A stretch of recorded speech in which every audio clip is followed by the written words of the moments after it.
Have you ever just wondered why a stranger's voice, maybe whispering through your headphones, can suddenly make you feel, I don't know, really safe? Welcome to the deep dive. So today we're taking a bit of a fascinating turn, I think. Our mission isn't really about the mechanics of the tingles, the actual science of ASMR. Instead, we're looking at something more, well, human.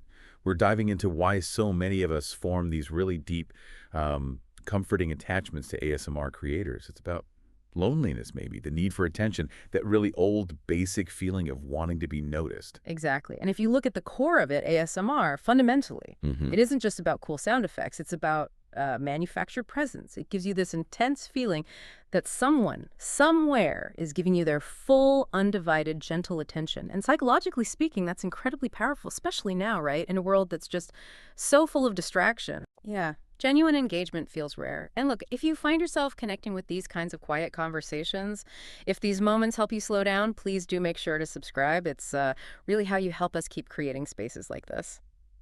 Okay, so if we want to get this attachment thing, we probably need to set the scene first. The noise we all live in, we're just constantly bombarded, aren't we? It feels like navigating this world that's overflowing with info, but most of it feels impersonal or Yeah. demanding, even aggressive sometimes. Mm-hmm. That constant sort of aggressive noise is really the perfect backdrop for understanding ASMR's appeal. It's often described as this whisper of care. It acts like a counter signal to all that chaos. It mimics what psychologists call mindful attention, slowing down, focusing on tiny actions, speaking softly. It's exactly the kind of gentle focus that's, well, mostly gone from our usual high-speed lives. So the outside world is just noise, and the ASMR video becomes this quiet room. Okay, but what's it actually doing inside our heads? Because like you said, it's not just the sound itself, it's that feeling. Being seen somehow, even though it's just a screen, what's the mechanism there? Well, it taps into something really primal, psychological safety. When we hear a soft, slow voice, it's a deep signal to our nervous system. Specifically the vagus nerve. It basically says, hey, it's safe here. It sounds like a caregiver or, someone safe from our past. And the focus, often with that binaural sound making it seem like they're right there, Hmm. it kind of bypasses our rational brain filter. It just whispers, I'm here. You're okay. It gives this immediate sense that you matter. And for someone feeling invisible, which is, let's face it, common, that feeling of being noticed, it can be, well, almost intoxicating. That makes me wonder, though, is that feeling sustainable? I mean, is there a difference between real presence, like with a friend, and this digital version? Because the creator, they're talking to potentially thousands of people, right? But it feels so personal, one-on-one. Oh, absolutely. That brings us straight into what researchers call parasocial interaction, or PSI. Sometimes it grows into a full parasocial relationship, a PSR. Hmm. That's really the key mechanism behind most digital intimacy.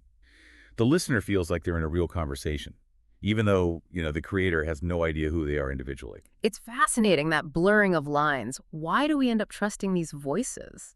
Voices of people we'll never actually meet. I mean, I know people who are super skeptical about, say, online dating, but Mhm. they completely rely on the calm presence of an ASMR artist every night. It just feels calming, doesn't it? Even when you know the connection is, well, totally one-sided. That calmness comes because our minds react to the illusion of presence. Doesn't really matter if it's logically real or not in that moment. Rationally, yeah, they don't know you, but psychologically. Those consistent cues, the soft voice, the closeness, maybe direct eye contact in the video, they trigger the same neural pathways as genuine closeness would. Your emotional brain just recognizes the warmth, the safety. It doesn't stop to check ID, basically. Ah, okay. So it almost turns the ASMR into a kind of like a mirror of longing. We sort of project our own needs for closeness, for acceptance onto that gentle voice. And creators often lean into this, right? With those role plays, the caring doctor, the Yeah. kind librarian, that seems super common. That projection is absolutely key. When creators take on those roles, they're essentially tapping into our attachment Yeah. systems. They fill specific needs, maybe for validation or nurturing that might be missing elsewhere.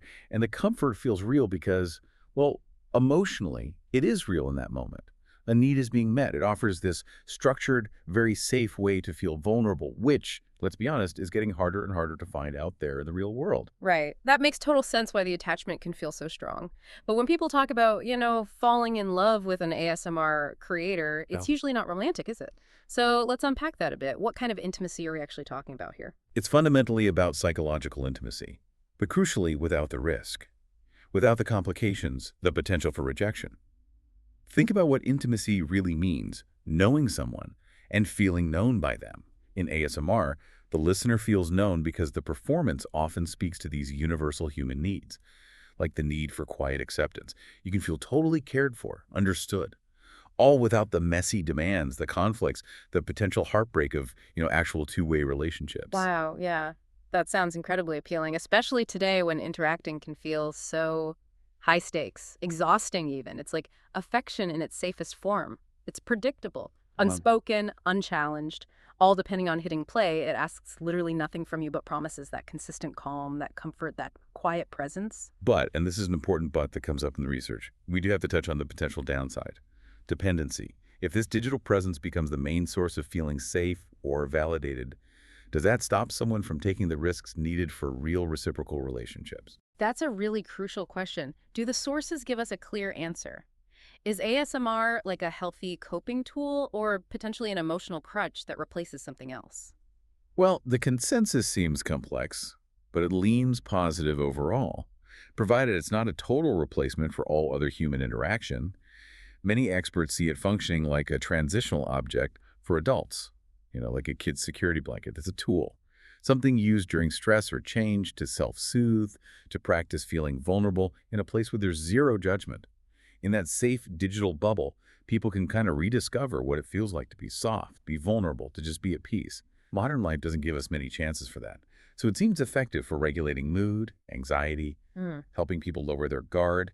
The key really is using it as a tool, not building a fortress with it. Okay, that clarifies things a lot. So if we step back now, connect this to the bigger picture, the real question isn't just why some individuals feel this attachment. It's more like, what does the huge popularity of ASMR tell us about, well, us as a society right now? And that leads us right into the paradox of digital closeness. We're biological creatures, right? I'm built for touch, for community, for actual silence. Yet we live increasingly behind screens, often isolated physically, Yeah. and constantly swimming in digital noise.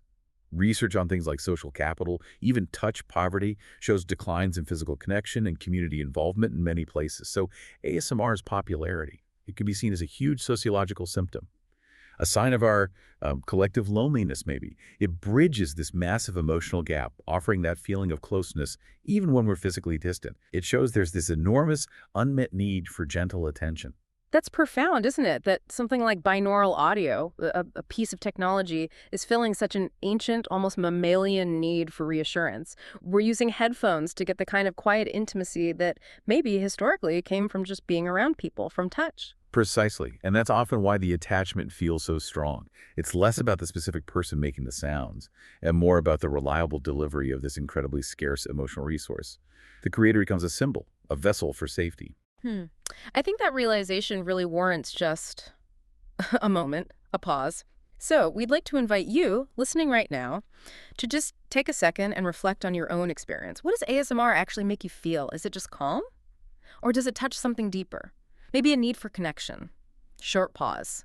And if these kinds of moments, these reflections, make you think or feel, or even just slow down for a minute, please subscribe. Stay close. This space, it really exists because of you. Yeah, and the ultimate sort of philosophical takeaway looking across the sources seems to be this. Falling in love with an ASMR creator isn't really about them. It's more like falling in love with the feeling of being fully human again. We don't actually crave the whisperer. We fall in love with how we feel in their presence, that feeling of being restored, noticed, calm, even if that presence is just, a voice coming through headphones, maybe from halfway across the world. So, what we've sort of unpacked today shows that the core human need is still pretty simple, isn't it? To be held in a way, to be noticed, to be calmed consistently. And we found this mechanism for it rooted deep in our need for safety. But the paradox is still there and it's strong. The voice that brings you the most consistent comfort might belong to someone you'll absolutely never meet in a world that just moves so fast. Thank you. Thank you for pausing here with us. And if you'd like us to keep creating this kind of calm, keep diving into these deeper insights, maybe share this with someone else who could use a moment of quiet, and please stay with us for the next whisper.